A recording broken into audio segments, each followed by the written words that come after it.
Muy buenas noches, muy buenas tardes a todos y a todas. Muchas gracias a la biblioteca, en este caso a la persona de Laura y a Patricia, por el espacio, por la oportunidad de hacer esta actividad que, bueno, desde ya es un privilegio contar con una biblioteca, que la biblioteca de nuestra universidad, que esté siempre a disposición de estas actividades. Así que, Laura, muchísimas gracias por el espacio y por sobre todas las cosas bueno, por toda la técnica.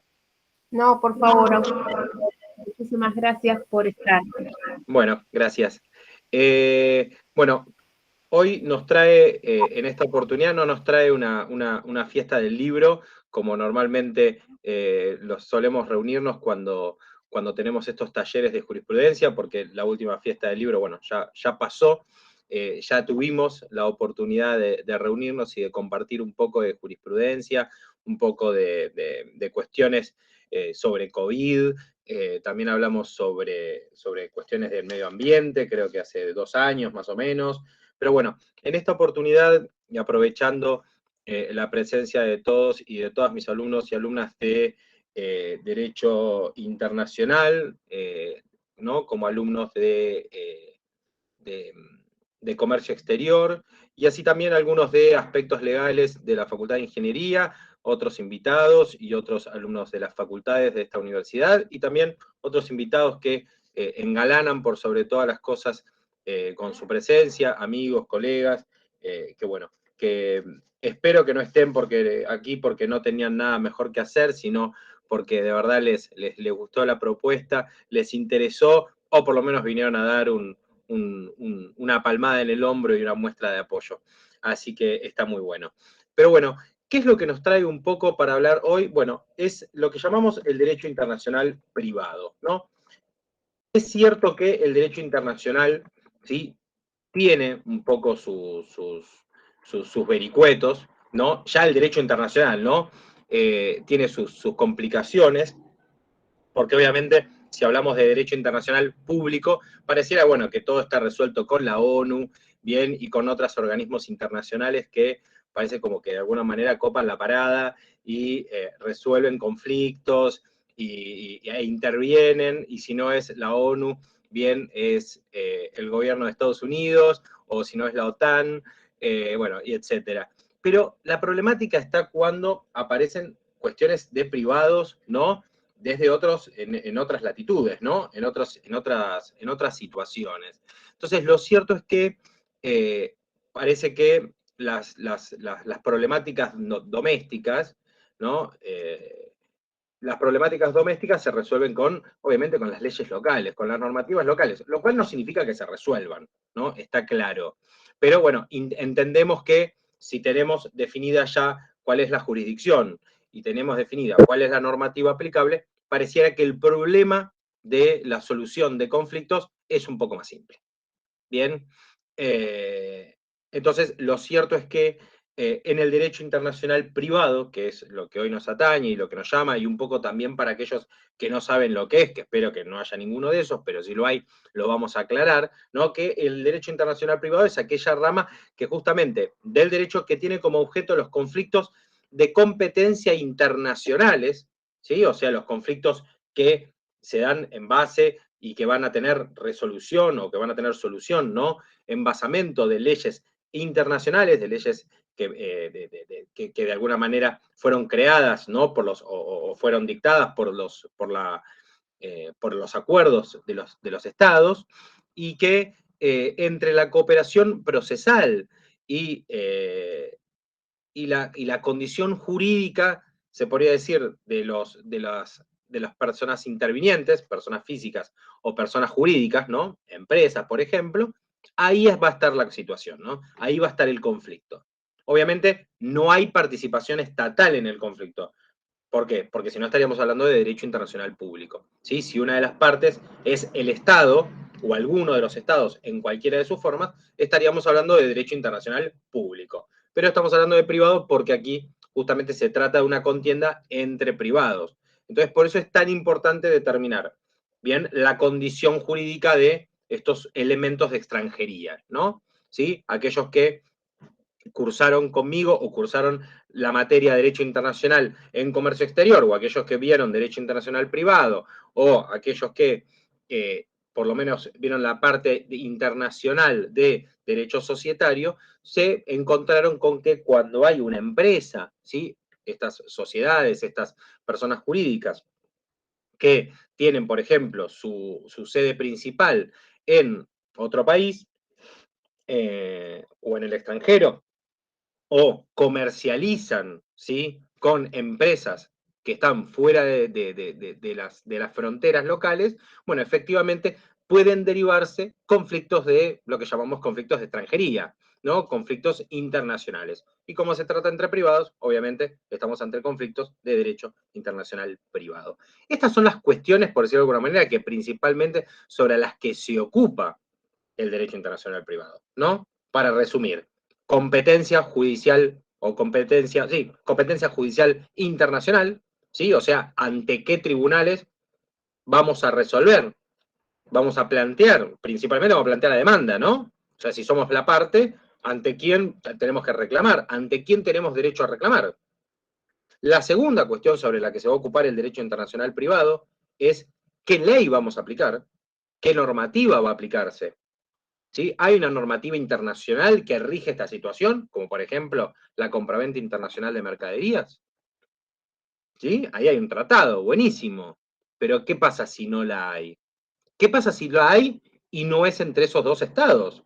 ¿Sí? Si es una comercialización que se dio entre Argentina y Brasil y no hay un tratado que de alguna manera resuelve los conflictos entre personas físicas brasileñas, personas físicas argentinas, empresas brasileñas argentinas, empresas brasileñas, empresas argentinas, empresas brasileñas, y así viceversa, y cruzados, y en el Mercosur, y fuera del Mercosur.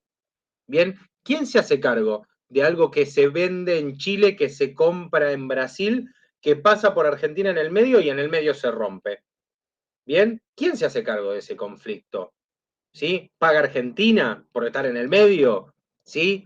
¿Responde la empresa transportista? ¿Sí? De alguna manera se tiene que hacer cargo la empresa brasilera o la persona física o jurídica que contrata en Brasil o la persona jurídica o física que vende en Chile. Bien, esa conflictividad, por ejemplo, nos lleva a primero determinar competencia judicial internacional, o sea, lo que llamamos jurisdicción, la ley aplicable y también otra cuestión de la cual se ocupa el derecho internacional privado, que tiene que ver con lo que comúnmente llamamos el reconocimiento y la ejecución de las sentencias o las decisiones, ¿no? ¿Sí? Que se dan en el extranjero. ¿Qué tiene que ver con esto? Por ejemplo, si yo tengo algo muy simple, como puede ser una sucesión, una persona que fallece, ¿no? Que pierde la vida, el causante, al momento de ver cuál es el acervo hereditario, o sea, cuáles son los bienes que tiene, me fijo que tiene una propiedad en el exterior.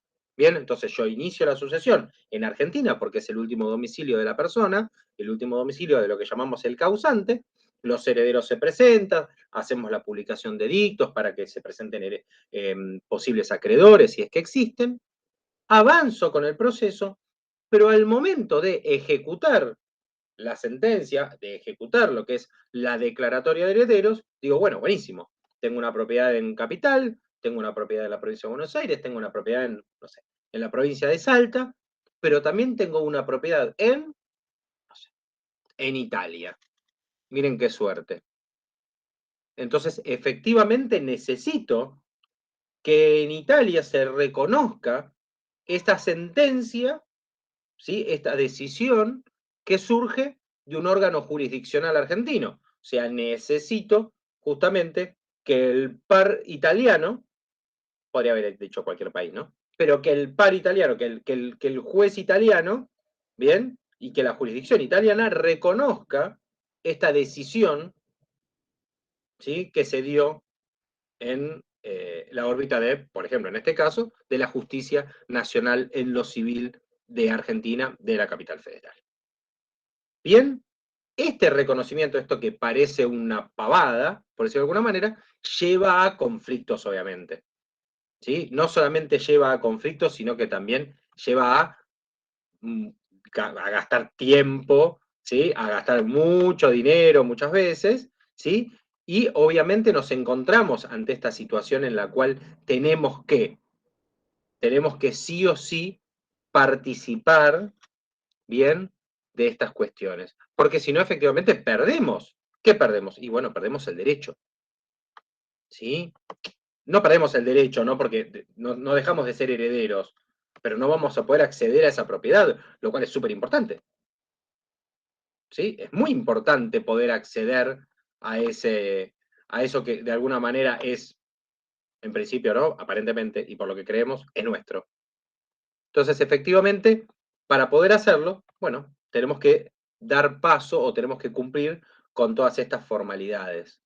Bien, hay normas que de alguna manera establecen este proceso, ¿sí? Y hay normas de ese proceso que son meramente, por decirlo de alguna manera, de mero trámite, ¿no? Y hay otras que establecen solemnidades especiales. Entonces, si tenemos no solamente normas que van a establecer procesos, o sea, procesos de mero cumplimiento, también vamos a tener normas que van a establecer solemnidades, ¿sí?, específicas, especiales para cada cuestión. Por ejemplo, si es un bien inmueble, ¿sí?, dice llanamente una casa, necesito una escritura. Bien, esa escritura es una solemnidad propia de que es un bien inmueble, puesto que si fuera un bien mueble, yo no necesito hacerlo a través de una escritura. Necesito hacerlo a través, por ejemplo, si fuera un auto o un, no sé, un barco, bien, a través del registro correspondiente, ¿sí? Entonces voy a tener el título de la propiedad, de cosas. Pero cuestiones muy distintas es, por ejemplo, si se trata de un celular. Si se tratare de un celular, ya no tengo, bien, tal vez esas solemnidades. Bueno, en el derecho internacional público también vamos a tener conflictos propios de esas solemnidades. ¿Sí? Porque el derecho internacional público, por más que sea internacional y por más que sea, perdón, el internacional privado, disculpen, por más que sea internacional y por más que sea privado, bien, no pierde, primero, no pierde las complicaciones propias que tiene el derecho. ¿Sí? Ya los abogados en sí, ya la justicia se maneja con su propio lenguaje, con su propio, con sus propias, por decirlo de alguna manera, con sus propias reglas.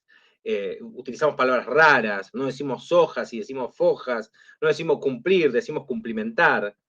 Bien, ya tenemos de alguna manera como un lenguaje, ya hay intentos en esto de ley simple, por decir de alguna manera, de tratar de, se podría decir, de convertirnos en un poquito menos robóticos o un poquito menos complejos y tal vez tratar de acercarnos a un derecho más simple, a un derecho más próximo a las personas, ¿bien? Pero bueno, por ahora, aparentemente, la justicia, el acceso a la justicia o la lectura del derecho, bueno, parece medio complicado. Parece como leer la prescripción médica, ¿no? Leer la receta del médico. Cuando leemos la receta del médico, vamos a la farmacia y de la farmacia dice, ah, claro, y sí, tantos miligramos. Y vos decís, ¿qué tiene? Tiene una vista de rayos X. O sea, ¿cómo hizo para traducir eso? La verdad es que yo, sinceramente lo digo, ¿eh? Con todo el respeto del mundo, ¿cómo hizo? Porque ciertamente no sé cómo hacen para leer eso. Pero bueno, lo cierto es que el derecho tiene de esto también. Tiene de esto. ¿Está bien? El derecho internacional privado, volviendo un poco a lo que les decía recién, vamos a ver cómo en el derecho internacional privado tiene, se podría decir, sus propios vericuetos y sus propias complicaciones. Bien, vamos a arrancar con uno fácil. Vamos a arrancar con un fallo fácil. Esto se trata de porque por eso di el ejemplo antes. Se trata de un matrimonio celebrado en Italia. ¿Está bien? Se casan en Italia, vienen a vivir a la Argentina. Aparentemente, como ya lo expliqué antes, de la misma manera que en la sucesión, último domicilio del causante, en este caso, último domicilio del matrimonio, último domicilio conyugal. ¿Qué dice la legislación argentina? Último domicilio conyugal, Argentina. Entonces, ¿dónde tramita el divorcio? En Argentina. Deberá después inscribirse en Italia.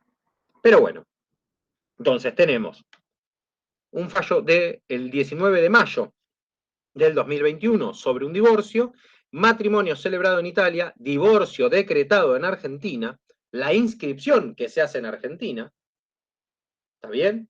La inscripción que debe realizarse en Italia, y una situación que tiene que ver con si hay demoras, el costo, si hay convenios, y cuál es el medio por el cual se tiene que inscribir este divorcio. ¿Sí? Acá aparece una figura jurídica que se llama exhorto. ¿Sí? Acá un juez exhorta a otro juez, ¿bien? Para que de alguna manera colabore en esta ejecución de decisiones, ¿sí? En esta efectivización, se podría decir, de como yo les decía antes, para llevar a cabo, para hacer que el derecho sea eficiente, bueno, necesitamos que sea práctico, que se lleve a cabo, bueno, efectivamente entonces llegamos a través de eso. Por ejemplo, en un divorcio, a la inscripción del divorcio. ¿Para qué? Bueno, para que la persona, por ejemplo, entre otras cosas, tenga aptitud nupcial, o sea, se pueda volver a casar. Entre otras cosas, si adquiere bienes, sean bienes para sí y no bienes que entren a la comunidad matrimonial, o sea, que no sean bienes gananciales. Bueno, ¿qué dijo o de alguna manera qué tuvo en cuenta la Sala A de la Cámara Nacional de lo Civil allá por mayo de este mismo año, en este caso? Consideró que justamente al ordenar la inscripción del divorcio en la ciudad de Trieste, en Italia, mediante un exhorto diplomático, se establece que una vez acreditada dicha inscripción, se proceda a su registración en el registro civil, ¿sí? O registro de las personas, o registro civil de las personas de aquí de la Ciudad Autónoma de Buenos Aires, ¿no? Cita el artículo 248 del Código Procesal que dice: cuando el recurso de apelación se hubiese interpuesto subsidiariamente con el de reposición, no se admitirá escrito para fundar la apelación. Esto tiene que ver con una cuestión procesal del fallo. Entonces, ¿qué es lo que tiene en cuenta acá? ¿Qué dice? Que es clara la normativa cuando consagra que uno de los principios de economía procesal, algo que si ustedes encuentran un juzgado que aplique la economía procesal, que es algo tan lógico, porque economía procesal asiste justamente a esto, a no consumir en procesos, ¿sí? No consumir en procesos, ¿bien? Lo que no se requiere.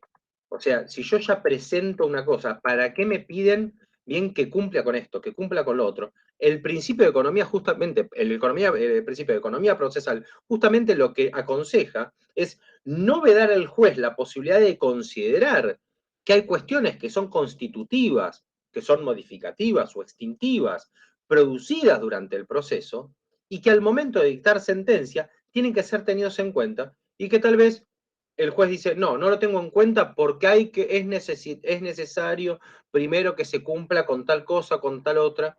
Entonces, la economía procesal justamente lo que aconseja es justamente no separar, no vedar al juez, no quitarle la oportunidad de cerrar un proceso judicial o de obtener justicia. Bien, es aplicar un criterio utilitario, ¿sí? Justamente en la realización, perdón, empírica del proceso, con el menor desgaste posible de la actividad jurisdiccional. O sea, lisa y llanamente, gastar la menor cantidad de recursos. No solamente estamos hablando de guita cuando hablamos de economía, no solamente estamos hablando financieramente. Bien, también la presentación de escritos y la producción de proveídos, o sea, de resoluciones judiciales, trae pérdida de tiempo. ¿Sí? Y cuando hablamos de economía, hablamos de recursos. Y si hablamos de recursos, hablamos de dinero, hablamos de tiempo. ¿Sí? Hablamos de tecnología, hablamos de mano de obra. ¿Bien? Entonces es importante justamente eso. Entonces dice, consagrando entonces el principio de economía procesal tradicional que consiste en evitar la repetición innecesaria de conceptos frente a lo mismo que se plantea, cuando se interpone este recurso de revocatoria con apelación de subsidio, el escrito presentado a tal fin funciona justamente como un memorial. Entonces lo que dice es que se lo tenga en cuenta a esta presentación como memorial para después no volver a tener que presentarlo. Y que justamente lo que después hace mención en este fallo, que es súper interesante, lo que dice es, ¿por qué esto de que se establece que primero debe ser anotado en Italia para después ser anotado en Buenos Aires? Bien, cuando en realidad las personas interesadas, por ejemplo, ¿no? El que haya iniciado el divorcio, si se trata de un divorcio unilateral, puede estar más interesado en que se anote en Argentina. Y que el de Italia, el que está interesado que se anote en Italia, bueno, que corra de alguna manera con, que corra, no me refiero a la velocidad, aunque también podríamos decirlo, ¿no? Pero que sea quien se interese, quien se preocupe, porque esa inscripción se genere allá. ¿Bien? ¿Sí? Cualquiera de los dos cónyuges, bueno, perfecto, podrá hacerlo, podrá llevar a cabo esta inscripción. Bien, entonces el interesado podría estar más preocupado u ocupado, bien, o interesado en que se anote o que se inscriba en Buenos Aires, porque es su lugar de residencia, que sinceramente en Italia, donde o no tienen bienes o lo que sea. Bien, entonces probablemente esta disquisición, esta cuestión va a requerir, independientemente de que no es lo que yo les estoy diciendo ahora, pero sí es lo que sí se refiere el fallo, va a requerir de colaboración internacional. ¿Para qué? Bueno, porque justamente ante la existencia de un convenio internacional, bien, entre ambos países, que exista justamente la necesidad de que este trámite sea obviamente mucho más rápido, porque eh, una de las partes estaba urgida porque se ha inscrito en Italia. El elevado costo es una limitación, bien. La excesiva demora, más en tiempos de pandemia, podrán imaginarse, o no, porque tal vez puede haberse agilizado, tal vez en esta situación, porque ahora hay más cosas que se hacen ágilmente por Internet, bien. Entonces, de alguna manera la justicia lo que hace es intentar, en este caso, proponer vías de saneamiento o proponer vías de solución. Bien, o las partes plantean vías de solución y la justicia lo que hace es analizar, obviamente desde las propuestas realizadas por las partes, ¿sí? Hay un poquitito de activismo judicial, obviamente a veces, pero no es este el caso, ¿bien? Y lo que se hace es justamente que se establece la previa inscripción en el registro original. De alguna manera, esto obviamente tiene un basamento en la ley 26.413 y demás, pero bueno, hay una realidad, que es que se pide que se inscriba primero en el exterior, pero el elevado costo, la excesiva demora, hace que obviamente sea de difícil cumplimiento y si no se puede inscribir primero en Italia, tampoco puede inscribirse después en Argentina. Es una situación, por decirlo de alguna manera, compleja y que obviamente necesita, en estos casos, como yo les decía recién, de esta practicidad procesal que viene aparejado del principio de economía procesal. Espero que haya alguno de mis colegas de Chile, porque tengo lo que es un caso de una información sumaria, ¿sí? Los procesos de información sumaria, hay procesos de información sumaria en cuestiones de, por ejemplo, de derecho administrativo, ¿bien? Pero hay también en la justicia, ¿sí? La información sumaria como proceso judicial, que justamente tiene que ver con los procesos de jurisdicción voluntaria, ¿sí? O sea, tiene el aspecto volitivo de la persona, en los cuales la función judicial no es contenciosa, porque no es contra alguien, ¿sí? Y supone justamente la inexistencia, perdón, de un conflicto, y que es para verificar, en el caso de un supuesto de hecho, integrar, constituir o acordar, por ejemplo, de cierta eficacia, por ejemplo, como es, hablábamos del caso de recién, la inscripción de un divorcio o de un matrimonio celebrado en el exterior. Bien, entonces yo lo inicio a través de una información sumaria. También, por ejemplo, lo que tiene que ver con eh, el cambio de nombre se realiza a través de una información sumaria. ¿Por qué? Claro, porque yo no tengo una conflictividad. No es que yo tenga un conflicto contra tal o cual para poder cambiarme el nombre o para poder inscribir el matrimonio o el divorcio celebrado, por ejemplo, en Cuba o en Uruguay o en donde sea. Bien, después será diferente el convenio que aplicaré en el caso de utilizar una norma o un tratado internacional o, por ejemplo, si necesito un apostillado, ¿no? Dependerá eso en qué país eh, en qué país está, de qué país se trata. Lo cierto es que en este caso se trata de una información sumario. ¿Por qué? Porque se trata de un menor nacido en Chile, que obviamente después se radica en Argentina, que requiere la inscripción de la partida de nacimiento y que quiere cambiarse el apellido. ¿Sí? O sea, quiere modificar la partida de nacimiento, bien, y el cambio de lo que es el apellido. Antes, esto es una cuestión de actualidad, en Capital, en la Ciudad Autónoma de Buenos Aires, se llamaba lo que se decía la anotación marginal. Se anotaba literalmente en el margen de la partida y se hacían las modificaciones ahí. Bien, en la de partida de nacimiento, si había algún cambio de nombre o de apellido, y en la de matrimonio se anotaba el divorcio, por ejemplo. Bien, o se hacía alguna rectificación de alguno de los datos, pero ciertamente se utilizaba para eso, para anotar cambios de nombres y en el caso de los matrimonios para anotar los divorcios. Bien, en este caso, la pretensión del cambio de apellido, ¿qué pasó? Radicó en que, de alguna manera, en el pedido de la justicia de que en realidad previamente debía inscribirse en el registro original. Una situación muy similar, la misma ley, la 26413. Bien, entonces acá lo que hay es, obviamente, el acceso el derecho al nombre, el derecho a la identidad. Entonces, ¿quiénes aparecen? Aparece en los derechos humanos, aparece el control de constitucionalidad, o mejor dicho, el control de convencionalidad, porque ya acá hay un derecho, ¿sí?, amparado por la Convención de Derechos del Niño. Obviamente aparece el tema también de los costes, o las costas, o los costos, el elevado costo y la duración de los procesos internacionales. ¿De qué versó más o menos el fallo? Bueno, que obviamente se presentaron los padres en representación de su hijo menor de edad, solicitando se disponga la modificación del apellido, de en este caso ya un adolescente, pero menor de edad, en el sentido de suprimir el segundo y el tercer apellido, conservando solo el primero. Y a su vez también se le solicita durante el proceso que el menor consienta, porque ya es adolescente, que consienta o no, bien, o que ratifique o no lo que los padres estaban pidiendo.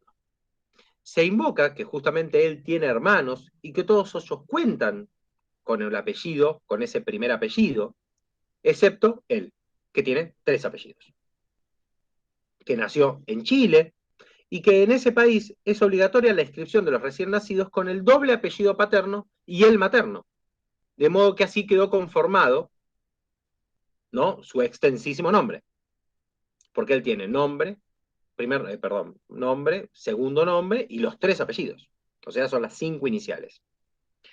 Aclaran que al regresar a la Argentina procedieron a inscribir la partida expedida en Chile en el registro de Estado Civil y Capacidad de las Personas, y con el tiempo fue el propio menor, adolescente, quien manifestó a los progenitores el deseo de justamente cambiar ese apellido para que fuera igual al del resto de sus hermanos.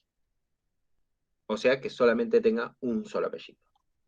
El registro civil y de capacidad de las personas, tanto como el Ministerio Fiscal, se opusieron a lo solicitado, subrayando que la rectificación de la partida debe efectuarse en el asiento original, ¿sí?, por la misma ley que les citaba antes, que debe hacerse primero, bien, en el registro de origen del menor. Y que justamente eso es de competencia, en el caso de que se trate de estas partidas extranjeras, del lugar del juez del registro que la otorgó, ¿sí?, o sea, de Chile. Bien, acá hay un elemento de extranjería, ¿sí?, y están justamente, o mejor dicho, hay elementos de extranjería, bien, donde está esta persona, ¿sí?, este menor, el pedido está realizado por los padres en Argentina, bien, pero para una tramitación que requiere, se puede decir, la intervención, ¿sí?, de un organismo, en este caso el registro civil o el registro de las personas de Chile, que es quien tiene que modificar. Vamos a salir un poco del derecho civil para que no se me aburran, y vamos a ir a conflictos que tienen que ver más con transporte aéreo internacional, transporte de personas, una problemática entre Argentina y España, un contrato de viaje, por una cuestión de un incumplimiento contractual. ¿Por qué incumplimiento contractual? Porque se produce la quiebra de la compañía aérea, por lo tanto se produce la cancelación del vuelo, ¿no? Entonces, ¿qué ley aparece de por medio? Obviamente, la ley de concursos y quiebras, pero a su vez también la ley de defensa del consumidor. Este fallo es de ya hace unos años, pero lo interesante de acá es que justamente lo que se va a hablar, o lo que se va a plantear, es no solamente el deber de información, que es uno de los principales derechos, o uno de los derechos más afectados que tiene la ley de defensa del consumidor, sino también todo lo que tiene que ver con los daños producidos, los daños que pueden producir a una persona, o los daños que se pueden pedir al menos, que se pueden plantear, cuando una persona no termina cumplimentando o no termina cumpliendo con, por ejemplo, este viaje. ¿Sí? No logra llegar a este objetivo que es la configuración, la efectivización del contrato, en este caso de transporte. ¿Bien? Estamos hablando de responsabilidad por parte de la compañía, estamos hablando de responsabilidad por daño moral, estamos hablando de responsabilidad también por un lucro cesante, ¿sí? O por un daño emergente, si esa persona estaba yendo a una operación o estaba yendo a un trabajo, ¿bien? Y aparece aquí una convención internacional sobre contrato de viajes, ¿sí? Del año 1970, firmada en Bruselas. Y obviamente la noción de que si hay una intermediaria entre lo que yo quiero comprar y efectivamente el servicio que me están prestando, hay una intermediación, bueno, ya hay una cuestión de que esta responsabilidad, que se presume objetiva, desde ya, desde la prestadora de servicios, bueno, pareciera que también puede haber, sí que haya una disquisición o que al menos se dividan un poco, se repartan un poco las responsabilidades, ¿no? Ver hasta qué punto. Bueno, en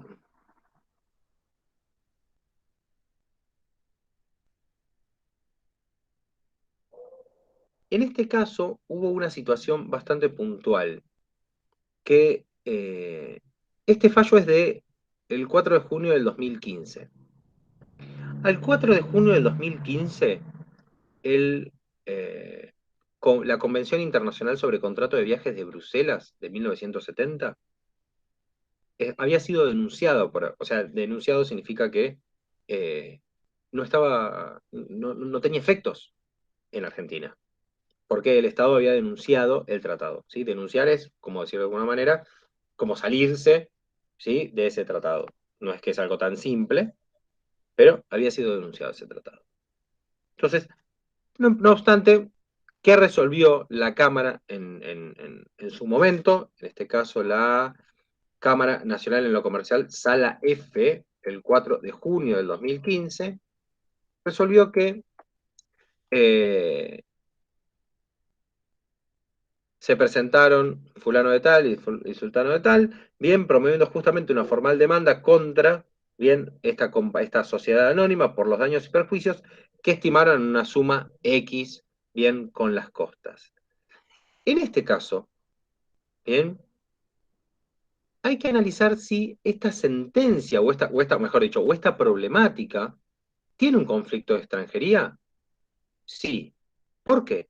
Bueno, porque yo tengo personas físicas, en este caso, bien, que contrataron un servicio, una empresa extranjera, bien, que es la que me lo va a trasladar, no importa si viaja a España, porque también tranquilamente puede ser una empresa española que lo que hace es llevar a las personas de Argentina a Argentina, ¿sí? De la provincia de Buenos Aires a la provincia de, yo qué sé, no sé, de Salta. Entonces, y ahí tendríamos también un conflicto entre una persona física de nuestro país y una persona física, perdón, y una persona jurídica de otro país, a pesar de que el contrato se está efectivizando, ¿sí? Se está llevando a cabo, se está cumpliendo dentro del territorio nacional. O sea que el lugar de ejecución del contrato no sería el elemento de extranjería, ¿sí? Sino la persona jurídica que va, o de alguna manera, que tiene la obligación de cumplimiento del contrato, es la que tendría que, de alguna manera, garantizar que ese contrato se lleve a cabo, que ese contrato se efectivice. Bien.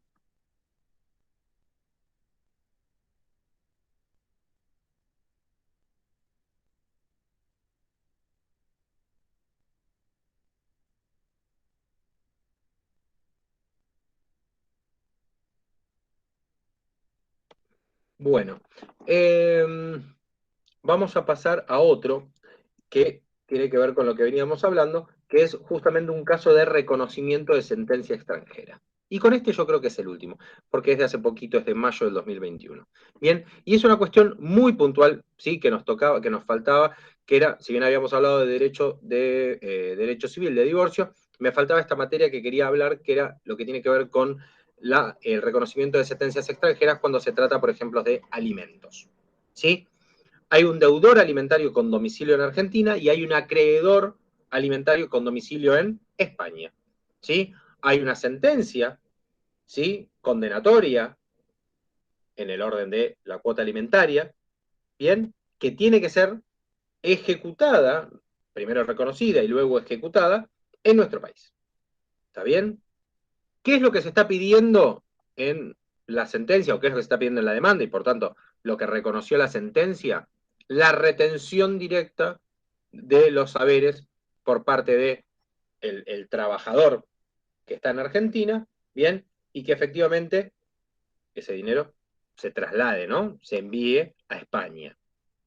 Alguno de ustedes podría ya hacer cuentas con el valor del peso y el euro, y no sé si, espero sinceramente que estemos hablando de un sueldo que valga la pena, porque si no me parece que le salió más caro el juicio que lo que va a perder en la conversión. Pero bueno, entonces, en este caso se pide, en este caso no era por un juicio, sino que era por una modificación del monto de la cuota alimentaria que ya estaban teniendo las partes, y lo que se analizó también es la competencia del tribunal que fijó justamente los alimentos. Acá volvemos un poco a esto que yo les comentaba, las tres cuestiones o las tres problemáticas que tiene el derecho internacional privado y que en todos los casos que fuimos viendo y en todos los fallos que podamos ver de derecho internacional privado va a aparecer esta cuestión, ¿no?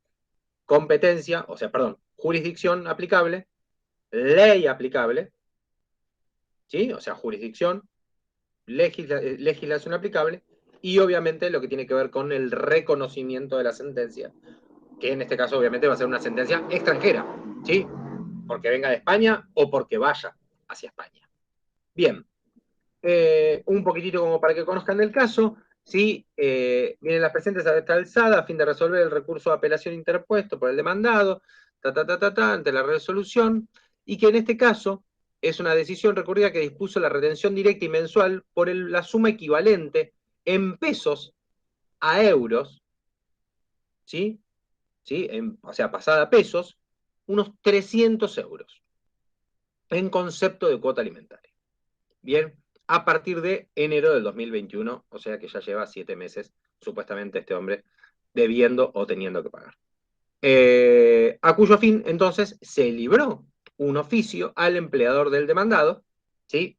En Argentina, eh,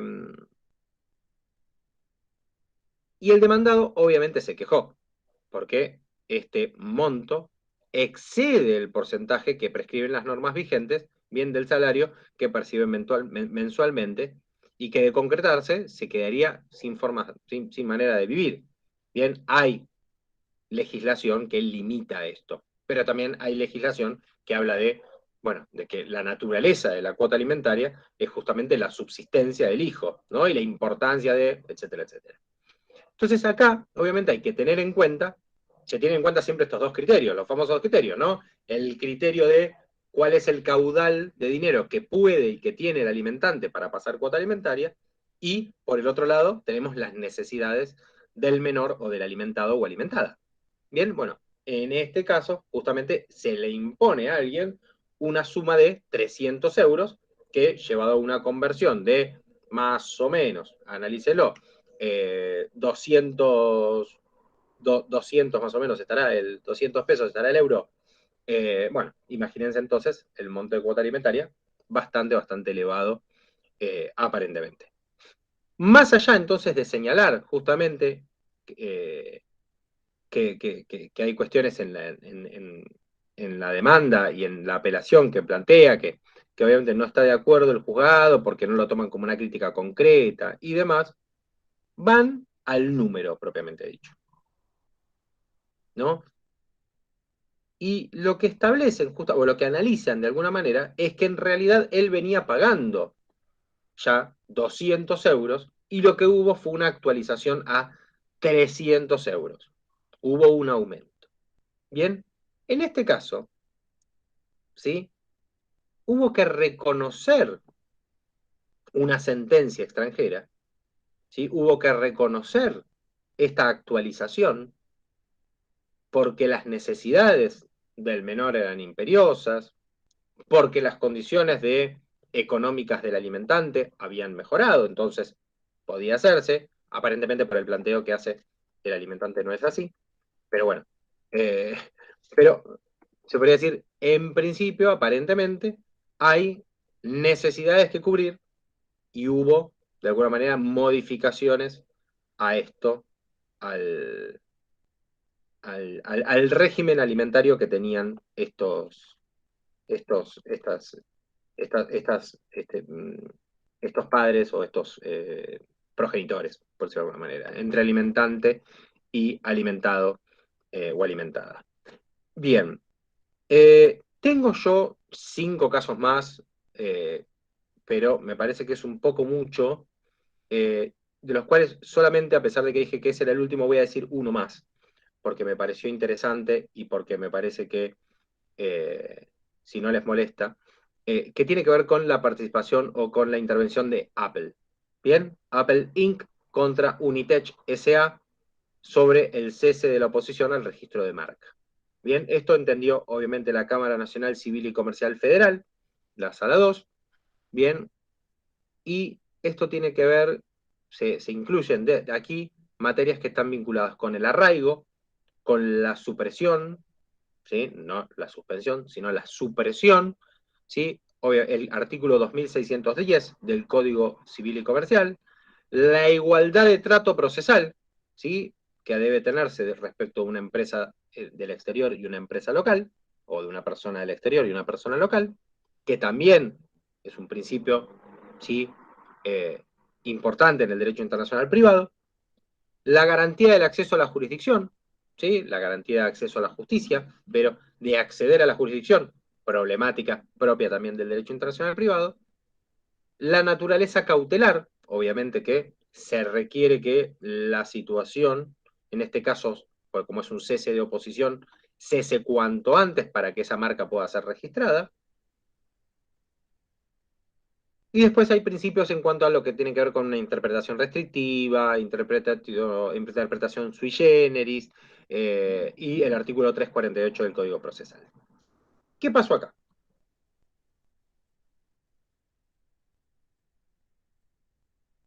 Apple interpuso una acción para que se declare infundada la oposición, justamente, que había puesto, que había inscripto Unitech S.A., ¿bien?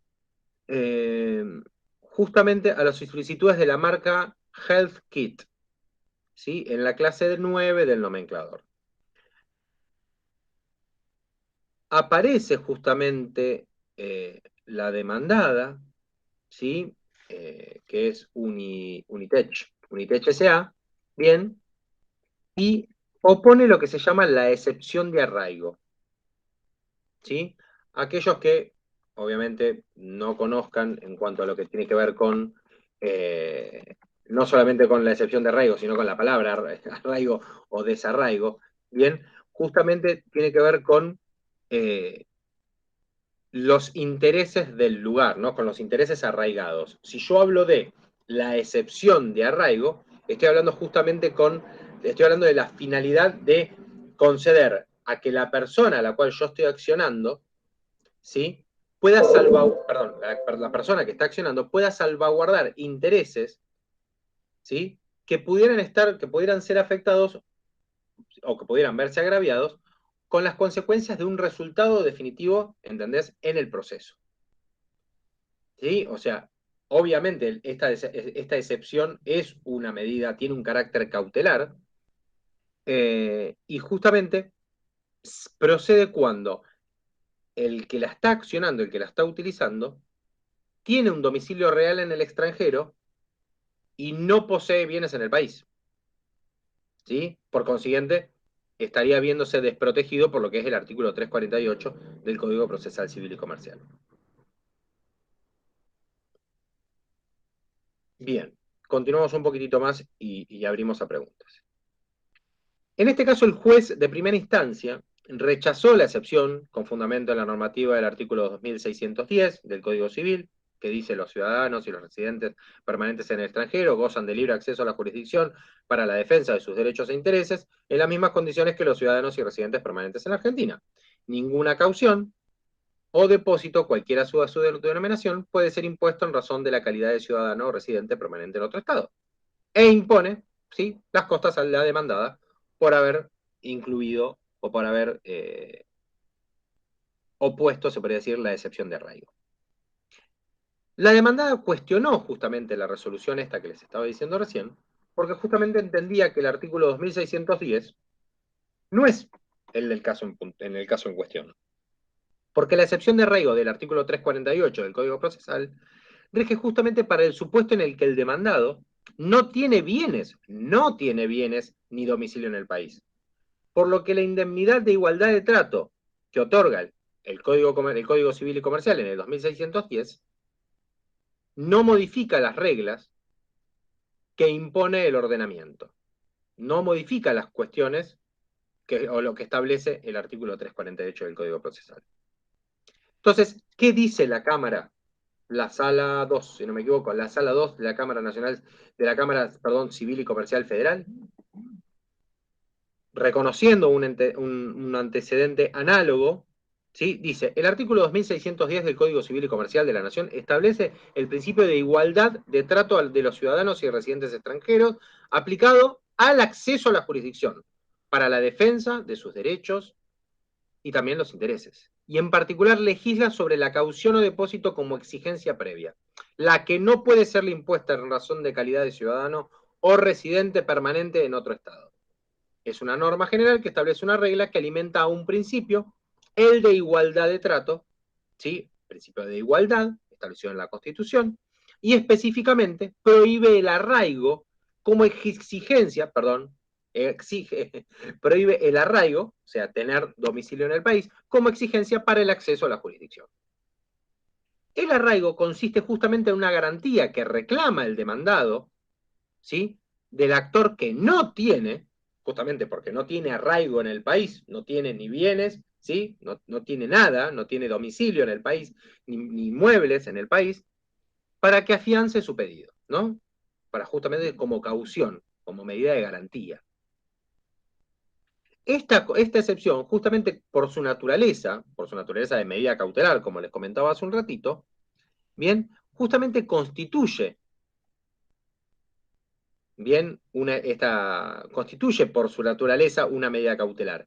Y justamente entra en función de garantía, justamente por las consecuencias probables derivadas del resultado adverso al demandante, y que efectivamente, bien, esta persona, de perder el juicio, al no tener bienes en el país, no se le puede cobrar a nadie las costas del juicio.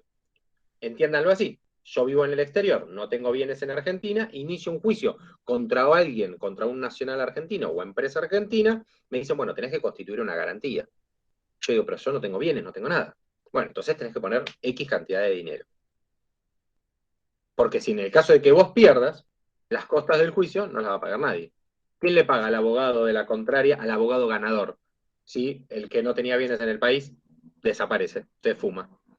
Entonces, la disposición del artículo 2610 del Código Civil y Comercial no incide, entienden, sobre la normativa del 348 del Código Procesal. La nacionalidad de la actora, ¿sí?, o sea, de Apple, no es un elemento de la viabilidad de la excepción de arraigo prevista por la ley, en la medida que la defensa de la parte demandada procede cuando se trata de una acción promovida por una persona domiciliada en el extranjero, y no por razón de extranjería, requiriéndose además que no denuncie bienes en nuestro país. Cuadra agregar que esos bienes, por el texto expreso de la ley, deben ser bienes inmuebles, y sobre el particular la demandada sostiene, como hace una cita, un artículo publicado en la revista Forbes, en la cual Apple es la más valiosa del mundo porque son 128.000 millones de dólares, que el valor de la familia de las marcas de Apple posee registradas en Argentina superan largamente el monto de las costas, etc. Entonces, agrega que justamente su potencia patrimonial mundial es de pública y notorio conocimiento, y que al tener marcas en el país, podrían ejecutarse sobre esas marcas.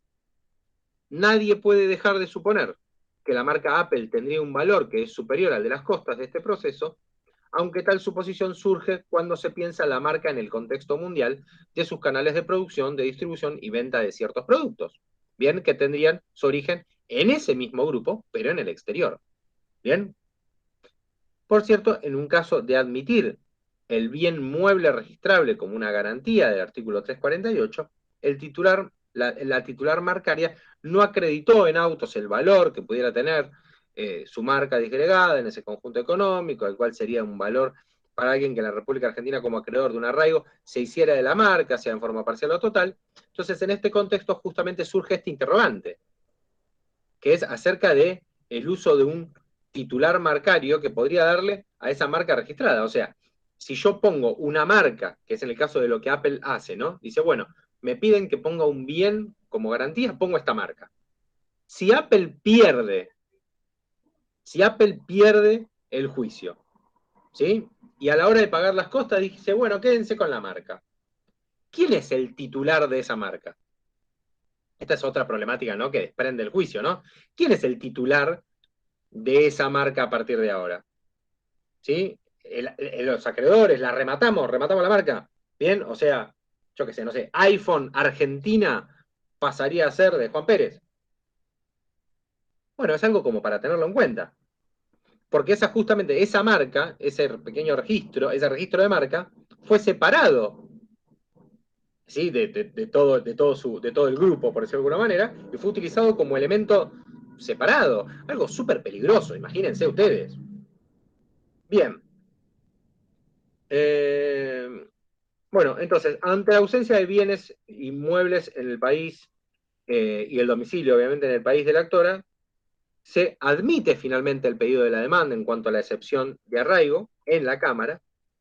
Debe considerarse que la entidad de las erogaciones que la actora deberá afrontar en caso de resultar vencida según las pautas seguidas por el tribunal al regular los honorarios, por ejemplo, como de los honorarios del proceso, esos litigios normalmente transitan lo que es la doble instancia. ¿Sí? O sea que se pretende no solamente el cese de la oposición al registro, perdón, no solamente está la contienda principal, sino también, o sea que lo que sería la oposición al registro de una marca, sino también lo que es el cese a la oposición al registro de la marca. O sea que el juzgado, la Cámara ya avisa que estos juicios suelen tener esta doble instancia y suelen tener estas oposiciones. Por consiguiente, que se generan normalmente costas, o sea, gastos procesales, bien, y que esos gastos hay que garantizarlos. Entonces el tribunal resuelve, hace lugar al recurso, bien, fija un monto de arraigo, ¿sí? Que es de 200.000 pesos, esto es de este año, ¿sí? Acuérdense, les dije, creo que entre mayo y julio, ahora me fijo cualquier cosa a la fecha, el cual podrá ser sustituido por un seguro de caución, por una fianza bancaria o por otra entidad reconocida con solvencia, títulos o bonos que tengan ese constante en su poder adquisitivo, etc. ¿Sí? Y que tendrá un plazo de cumplimiento. Entonces, de alguna manera ven ustedes, ¿sí?, cómo se resolvió este gran problema y que tenía todos los condimentos del derecho internacional privado. Bien, la cuestión, ¿sí?, de la jurisdicción, la problemática de la jurisdicción, la problemática de la legislación aplicable, que en este caso se resolvió simplemente porque era un juicio tramitado en Argentina con una problemática local, bien, con elementos de extranjería, pero la problemática era en el país, y que efectivamente había, en el caso de que haya que aplicar, o que, por ejemplo, uno de los bienes que entregue Apple, que obviamente no iba a suceder, pero uno de los bienes que entregue Apple, bien, sea o esté ubicado en otro país, después iba a derivar en la ejecución de esa sentencia, bien, con otro elemento de extranjería que sería, bueno, el resultado, o sea, el producto de este proceso. Bien, hemos visto 4, 5, 6 fallos, 5 creo, con diferentes condimentos, ¿sí? El derecho internacional privado tiene estas problemáticas, tiene estas conflictividades, por decirlo de alguna manera. Siempre, obviamente, el derecho internacional privado eh, nos va nos va como a acercar justamente a estos casos, lo que llamamos los abogados o los estudiantes de derecho, llamamos ius privatistas, ¿no? Ius de ley, privatistas de privado, ¿no? Es justamente el conjunto de casos ius privatistas que tiene justamente estos elementos extranjeros y que de sus soluciones, ¿sí? De estos casos, son justamente, vienen de normas que están inspiradas en métodos que son normalmente indirectos, ¿sí? Acá está la problemática de la ley o de la norma indirecta, algo que ahora vamos a decir, que requiere un análisis y una síntesis judicial, pero que muchas veces están basadas en elementos y en soluciones, bien, judiciales que se dan en los tribunales, pero que después se resuelven de otra manera, se resuelven en otra instancia, se resuelven por algo que nosotros no hemos mencionado hasta ahora, que son los tribunales arbitrales. ¿Sí? O sea, yo tengo un problema, tengo un conflicto con una persona de otro país, bien, y me someto, ¿sí? A lo que es el arbitrio, justamente a la decisión de un tercero imparcial, ¿sí? Nos ponemos de acuerdo y decimos, che, que 3 árbitros resuelvan esta cuestión. Vos elegís A, yo elijo el C, y el B, bien, que sea justamente no elegido ni por mí ni por vos. Entonces, que ellos 3 se pongan de acuerdo de cuál sería la solución más justa. Bien, ese resultado, ese producto que viene del tribunal arbitral, no se llamará sentencia, no se llamará resolución, se llamará laudo.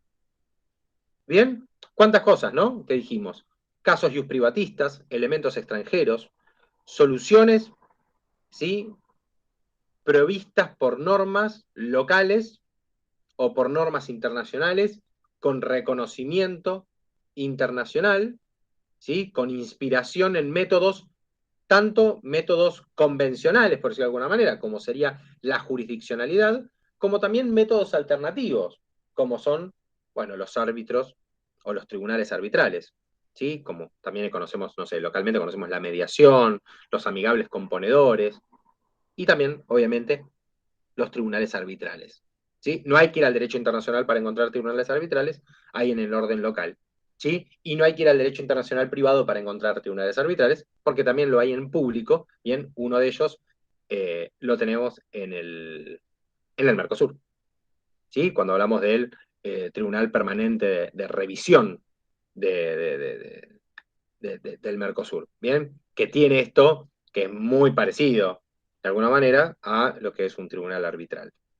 Eh, bien, bueno, ahora quiero, de alguna manera, porque todavía seguimos manteniéndonos con 31, lo cual pueden ser 31 dormidos, ¿sí? Pueden ser 31, eh, se podría decir, en estado en estado zombie, pero digo, espero, sí, no digo que los 31, pero a ver si me pueden habilitar algunas cámaras para darme cuenta que no estoy solo, bien, a ver si puedo ver algunas caras, algunas ya las conozco, así que no hay problema, bien, ahí está, no es necesario que saluden, con aparecer ya basta, exactamente, bien, agradezco a todos y a todas, eh, espero que lo que les haya compartido haya sido claro, ¿sí? Vamos a abrir para dudas y consultas. Aquellos que no prenden la cámara puede ser que se hayan quedado dormidos, así que existe esa posibilidad. Agradezco a colegas, agradezco a compañeros, agradezco a alumnos y alumnas de la Universidad de Belgrano, agradezco también a colegas del exterior, lo vi ahí a Juan Cristóbal, de país hermano del Chile, bien. Veo ahí a gente del partido de la costa, que también se ha sumado. Y obviamente alumnos de Derecho Internacional, bien, de Comercio Exterior, como así también alumnos de Aspectos Legales para la Ingeniería de la Universidad de Belgrano. ¿Dudas, consultas? ¿Alguien tiene algo para comentar, algo para consultar, para decir? Yo no me fijé en el chat, porque en el chat estaban poniendo nombres, número de ID y demás, que me imagino que tiene que ver para los créditos, ¿bien? Que tiene que ver para el pancho y la coca de la actividad. Pero bueno, más allá del pancho y la coca, ¿hay algo para comentar? ¿Alguno o alguna tiene algo para decir? Algo que les haya hecho ruido, que les haya interesado, que no les haya interesado, que les haya gustado, que quieran comentar respecto a esto. ¿Alguna cuestión respecto a la parte conceptual planteada en este taller?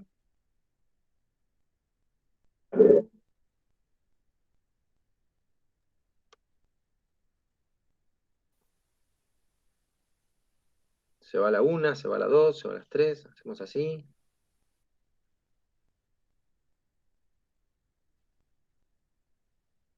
Ante todo, aprovecho el momento para agradecer a la biblioteca de la UE nuevamente por el espacio, la técnica, la persona de Laura. No sé si Laura está ahí. Sí, estoy acá, Muchísimas gracias, Laura. por Y saludos favor, extensivos a Patricia también, se los eh, daré. que ella también es la ideóloga de estos talleres, conmigo, que hemos ahí pensamos que puede ser un elemento de utilidad para los alumnos, para los que cursen internacional privado, para los que empiecen con las primeras armas en derecho, o para los que estén haciendo derecho internacional en comercio exterior para la Facultad de Ciencias Económicas. Bueno, si no hay ninguna duda, ninguna consulta, salvo que Laura tenga alguna pregunta, cerramos acá. Laura, ¿vos qué decís? Correcto, podemos ir cerrando entonces. A ver, acá, perdón, acá A ver. apareció. Siempre cuando es así, ¿no? Es como cuando te prendes el cigarrillo y viene el colectivo, bueno, esto es lo mismo. Digo que cerramos, y aparece la pregunta, le agradecemos a Juan Cristóbal, Sepúlveda Cofre, que dice, si Apple, por ejemplo, no actúa con una sucursal de la matriz, sino que arma una sociedad, por ejemplo, en Argentina, sin patrimonio, y Apple, Estados Unidos, le arrienda la marca, podría Apple generar un andamiaje societario para llevar a quiebra la empresa que armó en Argentina. Esto es correcto, este sistema de alguna manera se ha producido en oportunidades en Argentina, no corre tanto por el derecho internacional privado, sino que ya entenderá Juan que va por las cuestiones que tienen que ver con más vinculadas a lo que es a maniobras fraudulentas, ¿sí? Porque acá obviamente es de alguna manera un arquetipo de maniobra, pero la Inspección General de Justicia, por ejemplo, al menos en Capital, ¿no? Que es el Registro Público de Comercio de la Ciudad Autónoma de Buenos Aires, la Inspección General de Justicia ha trabajado justamente contra estas empresas, por decirlo de alguna manera, por este movimiento pseudo offshore de hacer estas empresas, de generar bien empresas con una, de alguna manera, con una maqueta en Argentina, bien, y de alguna manera porque la ley se lo permitía. En un tiempo, querido Juan, se pensaba que una de las limitaciones principales a que esto suceda era la imposibilidad que tenía la ley 19.550 de generar sociedades de un solo socio. Se decía que había menos posibilidades de que haya fraudes de parte de las sociedades si se impedía la posibilidad de que existan sociedades anónimas de un solo socio o sociedades unipersonales. Lo cierto es que demostrado ha sido que las sociedades unipersonales pueden existir, por un lado, y el fraude societario puede existir por el otro y que no necesariamente requiere, por decirlo de alguna manera, la prohibición de una para subsanar el fraude societario o el fraude a la ley, ¿no? Claro, a ver, aprovecho porque Juan hace mención de lo que es el levantamiento del velo, ¿no? Lo que llamamos el levantamiento del velo está vinculado con lo que es el velo societario. El velo societario, ¿sí? Es justamente esto que cubre, ¿sí? El velo, ¿sí? Que cubre qué es lo que hay detrás de una corporación, qué es lo que hay detrás de la persona jurídica, qué es lo que hay detrás del nombre, ¿sí? No voy a decir qué es lo que hay detrás de la computadora porque están ustedes, ¿no?